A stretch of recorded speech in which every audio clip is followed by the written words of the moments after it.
우리는 비용과 편익의 언어로 말했고 최대 효율이 곧 최고의 가치였다. 빠를수록 선했고 멈춤은 죄악이었다. 그러나 속도에는 그림자가 따랐다. 공사기간 단축이라는 무거운 구호 아래 안전모는 무용지물이 되었다. 빨리빨리의 외침이 잦아들 때마다 땅바닥에는 늘 묵직한 침묵이 내려앉았다. 제조업 공장의 굉음 뒤에도 같은 패턴이 숨어 있었다. 위험은 가장 낮은 곳으로 가장 약한 고리로 전가되었다. 하청업체의 작업자는 보이지 않는 장부에 적히지 않은 리스크를 홀로 감당했다. 효율은 누군가의 생존을 담보로 쌓는 탑이었다. 정신노동의 현장도 예외는 아니었다. 무형의 폭력들이 정서적 마모를 가속했다. 모두가 속도라는 이름의 밧줄로 서로를 조여매고 있었다.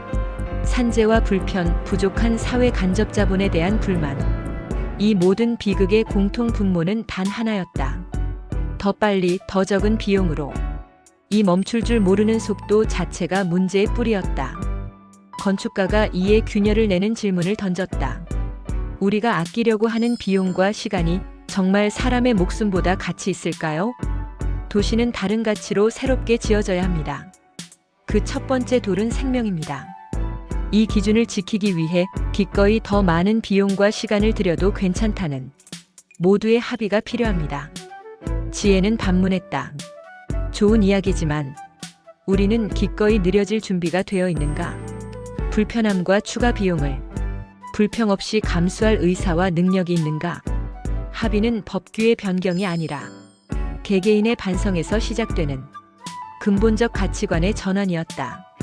모두가 조금씩 속도를 늦추고 괜찮아요, 조금 더 시간이 걸려도 안전하다면 이라는 말을 주고받기 시작했다.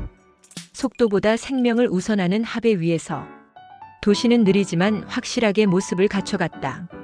도시는 불편함을 감수할 줄 아는 겸허함과 모두의 생명을 존중하는 따뜻함으로 가득했다.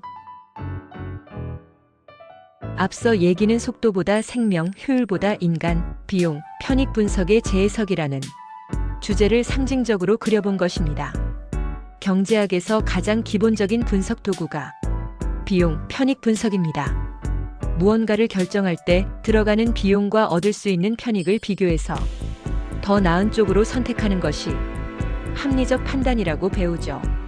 그런데 오늘 우리가 이야기하려는 것은 이 분석의 전제에 인간의 생명과 존엄이 포함되어 있는가 하는 문제입니다.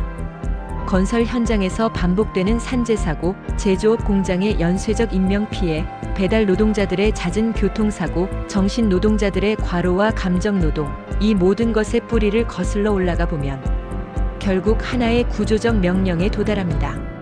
빨리, 더 싸게, 더 많이라는 압박입니다. 이 압박이 풀리지 않는 한 우리가 아무리 안전 캠페인을 외쳐도 산재 사고는 줄지 않습니다.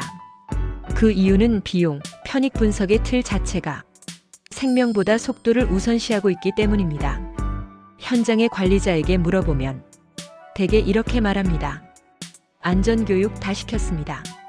장비도 지급했습니다. 하지만 공사 기간이 촉박하니 어쩔 수 없었습니다. 어쩔 수 없다는 이 말 참 익숙합니다. 경제 논리로 보면 시간을 줄여 비용을 절감하는 것은 효율적 선택처럼 보입니다. 하지만 생명을 잃은 사람과 그 가족에게 효율이 무슨 의미가 있을까요? 결국 문제는 비용, 편익 분석의 기준점이 어디에 있느냐입니다. 우리 사회는 아직까지도 비용 절감에 지나치게 높은 가중치를 두고 있습니다. 그래서 하청업체에게 리스크를 전가하고 노동자들에게 과속과 과로를 요구하며 그 대가로 우리는 약간의 편리함과 낮은 가격을 누리고 있습니다. 이것은 단순한 산업 안전의 문제가 아닙니다. 사회의 모든 영역에 동일한 구조가 숨어 있습니다.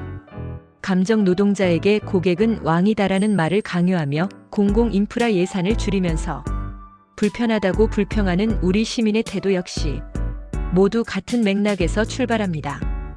이제 시각을 바꿔봅시다. 비용이란 단지 돈으로 환산되는 것이 아니라 인간의 고통과 위험을 포함해야 한다는 관점입니다. 경제학적으로는 이를 비계량적 비용이라고 부르죠. 예컨대 공사 기간을 3개월 단축하기 위해 발생할 추가 피로, 스트레스, 사고 위험은 계산식에는 잡히지 않습니다. 하지만 사회 전체가 이런 위험을 반복적으로 감내한다면 장기적으로는 오히려 국가의 생산성, 의료비, 신뢰 자본이 더 큰 손실을 입게 됩니다. 즉, 단기 효율의 승리는 장기 지속 가능성의 패배로 돌아옵니다. 경제적 효율만으로 사회를 설계하는 것은 새 포도주를 낡은 부대에 넣는 것과 같습니다.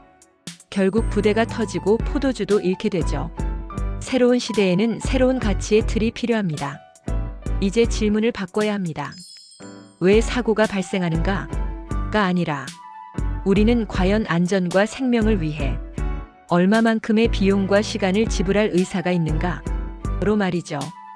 값싼 상품, 빠른 시공, 저렴한 서비스, 이 모든 것에는 보이지 않는 대가가 있습니다. 누군가의 과로, 누군가의 위험, 누군가의 희생 말입니다. 우리가 불편과 지연 그리고 약간의 추가 비용을 감내할 사회적 합의가 없으면 아무리 좋은 제도나 기술도 근본 문제를 해결할 수 없습니다. 결국 사회의 성숙도는 얼마나 싸게, 빨리가 아니라 얼마나 공정하게, 안전하게를 판단 기준으로 삼느냐에 달려 있습니다. 결론입니다. 경제학의 목표는 단지 효율이 아닙니다. 사람의 삶을 더 낫게 만드는 것이죠. 속도보다 생명을, 효율보다 인간을 우선하는 사회. 그 사회에서는 불편함이 곧 품격이 되고 추가 비용이 곧 공동체의 안전보험이 됩니다. 결국 진정한 비용, 편익 분석은 숫자의 계산이 아니라 무엇을 더 가치 있게 볼 것인가에 대한 도덕적 선택의 문제입니다. 이상입니다. 감사합니다.